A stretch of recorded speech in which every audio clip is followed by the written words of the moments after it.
Terdengar ya suara Ibu ya? Jelas terdengar? Terdengar jelas.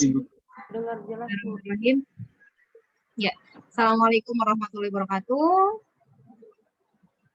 Waalaikumsalam warahmatullahi wabarakatuh. Ya, sudah hampir mau seminggu ya kita berpuasa. Semoga pandemi ini segera berakhir, kita diberi kesabaran yang membuat kita menjadi pribadi yang tangguh gitu ya, karena sabar yang ikhlas itu insya Allah pahalanya lebih dari haji gitu ya. Semoga kita semua senantiasa mendapatkan limpahan rahmat dan hidayah dari Allah Subhanahu wa taala. Amin amin ya rabbal alamin ya. Oke, dia langsung saya share ya untuk materinya. Oke, tapi sebelumnya tolong diperhatikan bahwa setiap saya publish untuk yang materi aplikasi komputer ya, minggu kemarin kita materinya jaringan komputer, sudah pada diunduh materinya? Ada di sini ya? Mohon maaf ya kalau tiba-tiba ini ya, di rumah hujannya gede banget, luar biasa. Itu ada di materi jaringan komputer ya, Dek ya? Sudah diunduh belum? Bukan di materi MAB, tapi yang di materi atas. Sudah diunduh ini ya, saya buka. Melihat nggak Evita saya? Lihat, Bu.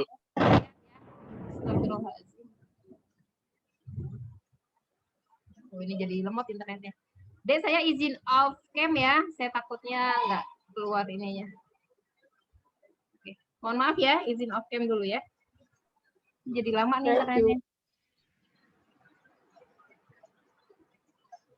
Cek. Oke. Intinya kalian cari ada ya, nanti di materi jaringan komputer, di Evita ini, tapi bukan di topik MABC ya, tapi di atas-atasnya sendiri ya. Nih, udah. Ya, nih ya, dia sudah terlihat ya? Jaringan komputer dan keamanan ya. Oke. Videonya juga sudah saya upload ya, ini materinya, teman 8 ya. Oke, kita lanjutkan di keamanan komputer ya. Nah, sekarang saya tanya nih. Kalau kalian mempunyai motor atau mempunyai mobil gitu ya, motor deh, ada resikonya nggak? Ada resikonya? Ada, Ibu. Ada. Apa Ada, coba? Bu. Contoh resikonya apa? Kemalingan, Bu. Kemalingan. Oke, apalagi? Rusak, Bu. Rusak, ditilang gitu kan ya. Terus apa lagi? Kecelakaan. Oke, itu resiko punya motor ya. Nah, iya, sama. Sekarang kita membahas tentang keamanan komputer, ada risikonya. Apa itu? Setiap kejadian atau tindakan yang dapat menyebabkan hilang atau rusaknya perangkat. Baik itu perangkat keras, kemudian perangkat lunak gitu ya, atau mungkin data, informasi atau kemampuan pemrosesan. Itu resiko. Nah, cybercrime itu tindakan ilegal dengan menggunakan internet.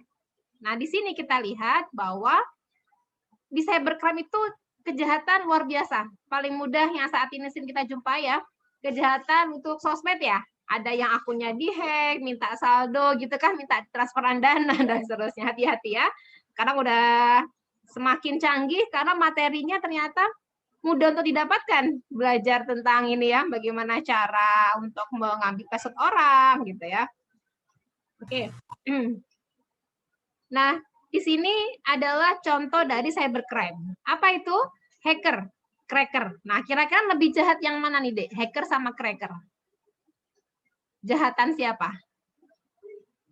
Kalau cracker itu dia mengakses tanpa izin ya, tapi dia untuk nilai kejahatannya nggak begitu ya. Kalau yang ada tindak kejahatannya adalah cracker ya. Kemudian ada Script-ID, cracker baru belajar dulu pas zaman Pak SBY, masih ingat ya? Ada anak SMK yang berhasil bobol akunnya ya, akun beliau gitu ya, padahal baru belajar. Oke, mata-mata spionase perusahaan, kemudian karyawan tidak beretika, cyber ekstorsionis yang untuk pemerasan sama untuk alasan politik. Nah, ini cybercrime. Nah, sekarang kita bahas nih, apa itu risiko keamanan komputer gitu ya? Ada serangan internet dan jaringan. penggunaan akses yang tidak sah, pencurian hardware, pencurian software, pencurian informasi, serta kegagalan sistem, gitu ya. Nah, di sini pertama serangan internet dan jaringan. Kalau kalian ingin memeriksa komputer kalian, bisa kunjungi web yang ini, ya, untuk keamanan kita semuanya. Nah, ada yang dimaksud dengan virus. Virus itu mempengaruhi komputer dengan mengubah cara komputer bekerja. Bedanya sama worm, kalau worm dia menduplikasi diri deh. Jadi misalkan kita punya file tiba-tiba banyak gitu ya, dan itu akan mengurangi resource yang ada, gitu ya. Dia dapat mengurangi sumber daya yang kita miliki. Nah, yang ketiga ada lebih jahat lagi gitu ya, namanya Trojan Horse. Nah, ini sebuah program jahat yang terlihat seperti sah, tapi padahal dia ilegal, gitu ya. Nah, yang keempat ini rootkit, itu dia orang lain bisa memantau kita. Kita ngapain aja sih, gitu ya? Kita bisa dipantau oleh orang. Nah, itu yang paling membahayakan sebenarnya. Nah, ada nggak gejala-gejalanya? Ada. Biasanya ada layar yang nggak biasanya muncul, suara atau musik terdengar acak, gitu ya. Memorinya kok lebih kecil ya dari yang seperti biasanya. Program dan file menjadi hilang, atau komputer tidak bekerja dengan semestinya, ya, rusak. Ada muncul file misterius, dulu ada virus cinta gitu ya, My Love, yang kalau kena dia akan mengenerate gitu ya, file dengan nama mylove.txt gitu ya. Nah, ini ciri-ciri terinfeksi. Nah, gimana cara penanganannya? Ketika tadi bilang, Bu, resikonya kecelakaan. Nah, gimana penanganannya? Harus hati-hati, patuhi rambu lalu lintas, gitu kan ya. Nah, sama. Risiko yang pertama, serangan internet dan jaringan. Apa risikonya gitu ya? Bagaimana penanganannya? Seperti ini. Kalau email yang nggak jelas, silakan jangan dibuka, gitu ya. Kalian pastikan dulu bahwa itu apa ya istilahnya ya. Kalau memang nggak penting, silakan di checklist kemudian dihapus, gitu ya. Silakan install antivirus. Ya, yang bagus yang mana? Yang bagus yang selalu di-update, gitu ya. Oke. Kemudian bisa juga dengan memasang yang namanya firewall. Apa itu firewall? Fire itu api ya, wall dinding. Dia sebagai pembatas. Oke, nah ini ya firewall ya. Supaya apa? Supaya jaringan kita aman. Contoh, di lab kita, lab komputer sekolah vokasi PB, ketika mengakses gitu ya jaringan luar, butuh yang namanya firewall gitu ya, supaya tetap aman jaringan lokal kita. Nah, risiko yang kedua. Tadi risiko yang pertama adalah serangan internet dan jaringan, sudah ada penanganannya. Yang kedua adalah pengguna akses yang tidak sah, ya.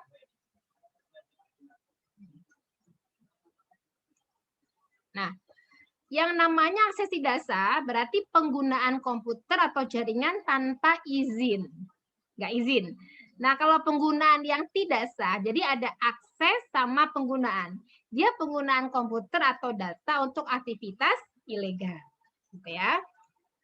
Nah, ini langkah-langkahnya. Kalau kalian bisa masuk ke network and sharing center, silakan kondisikan ini semuanya off, jangan dibuat on, disable ya. Kemudian diatur ya beberapa langkahnya. Misalnya kalian bisa menggunakan username, password, PIN, penggunaan CAPTCHA di suatu aplikasi itu juga untuk penanganan akses dan penggunaan yang tidak sah, ya. Bisa menggunakan alat biometrik, ya. Kemarin sudah dibahas di alat input dan output. Nah, ini deh, ya ada istilahnya forensik digital. Forensik yang kita temui sering ada di rumah sakit, gitu ya. Nah, kalau di digital berarti kita lebih ke arah penemuan, pengumpulan, serta analisis dari bukti yang ditemukan pada komputer dan jaringan. Ini kebanyakan ada di law enforcement, kriminal, gitu ya. Tindakan-tindakan yang memang tidak sesuai gitu, kita bisa lakukan menggunakan forensik digital. Contoh, kok bisa sih ditemukan orang yang mencuri informasi kita atau orang yang ngehack akunnya seseorang? Itu karena ketika kita sudah masuk ke jaringan, maka IP-nya kita udah dapat, gitu ya. IP address yang kita miliki device-nya itu akan ter-record sebenarnya ya. Oke, yang ketiga sekarang. Pencurian dan perusakan perangkat keras, risikonya. Nah, pencurian sama tindakan vandalisme. Nah, gimana cara penanggulangannya? Banyak, bisa pasang alarm gitu ya, atau kita pasang suatu pengait, kita kaitkan di suatu perangkat yang lebih besar, gitu ya. Nah, kemudian yang keempat adalah pencurian software. Nah, ini kalau di Indonesia mungkin ada istilah apa ya? Cracker gitu. Apa namanya? Bukan cracker, apa ya? Nge-crack software gitu ya. Ilegal gitu ya, secara nggak langsung kita sudah melakukan tindakan ini ya. Bu, kalau enggak harganya mahal gitu ya. Di IPB itu kerjasama dengan Microsoft ya, menyediakan software untuk Civitas Akademika IPB dengan harga yang relatif murah. Kalau kalian pernah dengar istilah single user license agreement gitu ya, berarti hanya untuk satu user single. Kita diizinkan install software di dalam satu komputer gitu ya. Kita nggak diizinkan untuk mengcopy, menyewakan gitu ya ketika statusnya adalah single user. Ya.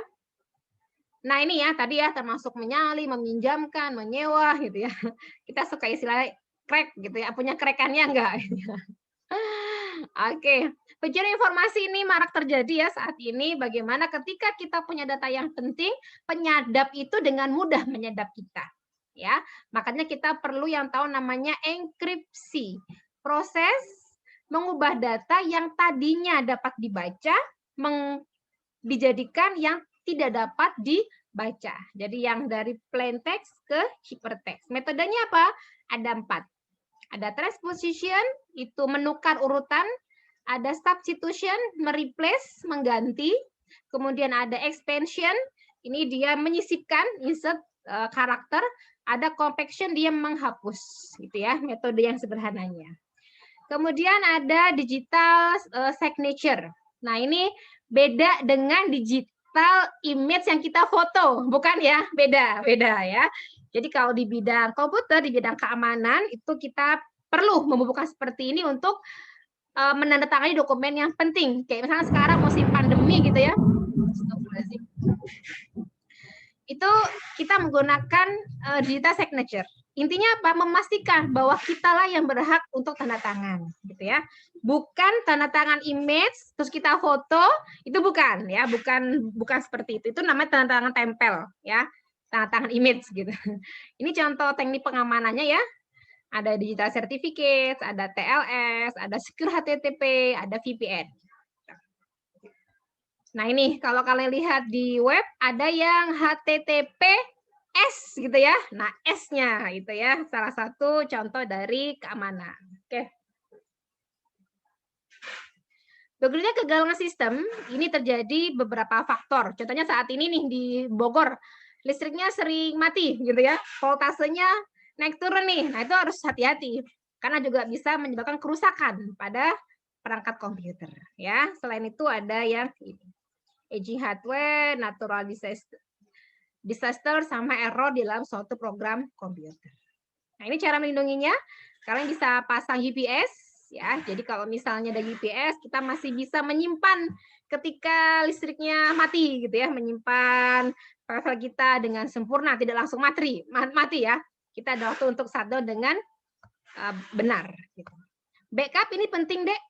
Jadi kalau ketika kalian sudah mempunyai file-file penting, nanti TA gitu, jangan sampai, wah ternyata filenya hilang atau apa gitu ya. Backupnya berjenjang. Kalau saya suka disimpan di komputer dan di cloud storage. Ya, itu memudahkan kita. Ada kategorinya, ada full backup sama selective backup. Ya. Nah, ini masalah kesehatan terkait penggunaan komputer ya. Ada ini apa? Karpal ya, metakarpal ini kita. Ya. Kemudian mata. Jadi memang itu yang menyebabkan cedera pada tubuh kita kalau penggunaannya tidak sesuai. Nah, ini contohnya. Nah, tekniknya seperti apa? Istirahatkan 10-15 menit ya. Atur font size-nya jangan terlalu kecil ya, yang normal. Atur pencahayaan, ilmu fisikanya digunakan gitu ya. Atau mungkin kalian bisa arahkan kalau udah lelah di tumbuhan ya, tumbuhan tanaman yang warnanya hijau. Itu lebih fresh mata kita gitu ya. Nah, ini untuk sisi ergonomi diusahakan ya, kalau yang di rumah apalagi kita pandemi di depan laptop luar biasa ya, lama sekali gitu. Nah, ini ya. Ini jaraknya sama derajat kalian memandang monitor, kemudian lengannya harus nempel gitu ya. Ini penggunaan keyboardnya, ini kaki harus nempel di sini. Ini bisa gunakan kursi yang ada rodanya ya, untuk menimbulkan kenyamanan. Nah, ini saat ini sudah banyak sekali terjadi di era kita ya, namanya computer addiction. Terjadi ketika waktu kita gitu ya dihabiskan di depan komputer gitu ya. Ada istilahnya ngidam komputer gitu ya. Oke, itu materi keamanan. Saya lanjutkan ke materi internet ya. Oke, boleh ada yang mau ada pertanyaan? Silakan. Lanjut dulu. Lanjut ya. Oke. Internet kepanjangannya apa, Dek? Ada yang tahu? Interconnection networking ya. Di sini ada istilah World Wide Web. Jadi sebenarnya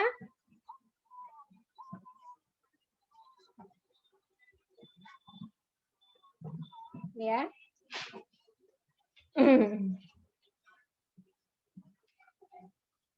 Ada kalau dalam bahasa Indonesia www juga, tapi kepanjangannya bukan World Wide Web. Kalau di Indonesia kan namanya Waring Wena Wanwa.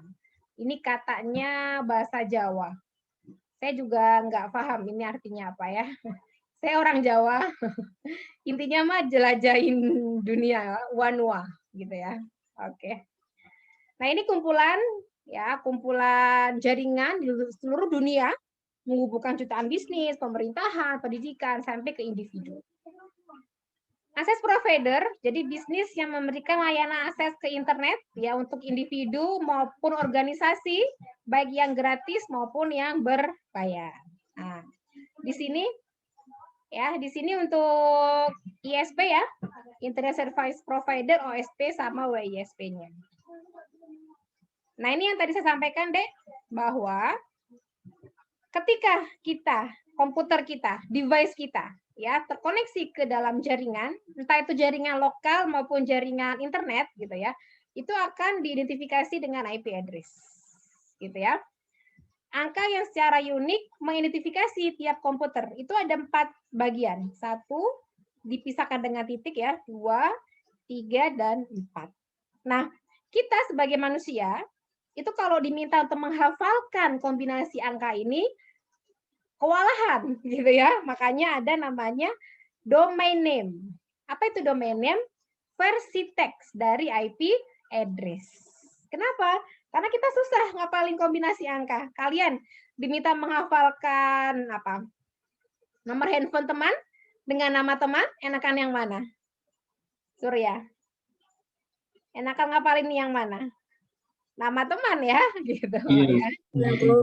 Gitu ya. Nah, ketika kita memilih atau mengetik di URL gitu ya, di web browser gitu ya, URL-nya www.google.com, dengan kita mengetikkan angka yang ini, hasilnya akan sama sebenarnya. Ya, tapi kita manusia susah untuk menghafalkan IP address, itulah sebabnya ada nama domain ya. Bagian akhir dari sini namanya top level domain. .com, .co, .ac.id, .net itu namanya domain name. Ya. Oke. Nah, ini contoh dari apa? Top level domain ya. Ada .gov, ada .biz, ada .cat dan seterusnya. Nah, ini ya. World Wide Web udah tahu ya, berisi kumpulan dokumen elektronis dari seluruh dunia. Ada istilah website sama istilah web server. Ya, ini web browser ya, yang sudah kita tahu bersama. Nah, sebenarnya kalau istilah homepage ya, itu halaman yang pertama. Ini bagian dari URL-nya. Ya, Uniform Resource Locator. Ini protokolnya, ini nama domainnya, ini path-nya, ya, ini web page-nya. Oke. Ini search engine ya. Contohnya apa? Ada Google, ada Bing gitu ya. Ada juga namanya subject directory. Ini contohnya ya. Kita bisa nyari apa aja sih? Macam-macam sekarang ya. Image, web, blog, map, news, macam-macam. Ini 13 jenis tipe websitenya. Dek, saya percepat ya. Di rumah saya udah geluduknya luar biasa. Ini multimedia, berarti banyak media yang kita kombinasikan, bisa teks, grafik, audio, video, atau kombinasinya. Sekarang zamannya AR gitu ya, augmented reality, 3D printing. Nah, ada zamannya seperti itu. Oke. Yang lainnya enggak, ini ya, tidak terlalu ini VR ya, udah tahu semua ya. Plugin, ini tahapan untuk membuat web. Ini e-commerce, ada tahapannya, business to business, business to consumer, sama consumer to consumer. Ini layanan internetnya, saya rasa udah sering menggunakan untuk layanan internetnya ya. Yang sering kita gunakan saat ini adalah apa? Untuk komunikasi ya, bisa menggunakan Zoom untuk aplikasinya ya, Google Meet dan seterusnya ya. Mungkin itu yang bisa saya sampaikan, Dek. Ini kode etiknya dalam internet ya. Hati-hati dalam penggunaan icon atau penggunaan kata-kata yang menyebabkan mungkin jadi apa? Baper gitu ya, atau jadi sesuatu hal yang menyakitkan gitu ya. Ini akronimnya mungkin yang belum tahu. FYI, for your information gitu ya. Oke, cukup? Ada pertanyaan sampai sini, Dek? Mohon maaf ya, petir di rumah luar biasa nih, saya takut. Lumayan ya. Ada pertanyaan? Silakan. Cukup? Cukup, Bu. Oke, kalau cukup saya akhiri, kita buka diskusi di grup WA ya, kalau ada pertanyaan ya. Oke, saya akhiri. Terima kasih. Assalamualaikum warahmatullahi wabarakatuh. Waalaikumsalam. Warahmatullahi wabarakatuh. Nanti saya upload di kita ya setelah ini ya. Ya, makasih ya. Terima kasih. Ya, assalamualaikum warahmatullahi wabarakatuh. Waalaikumsalam warahmatullahi wabarakatuh. Saya air meeting all ya. Iya, Ibu.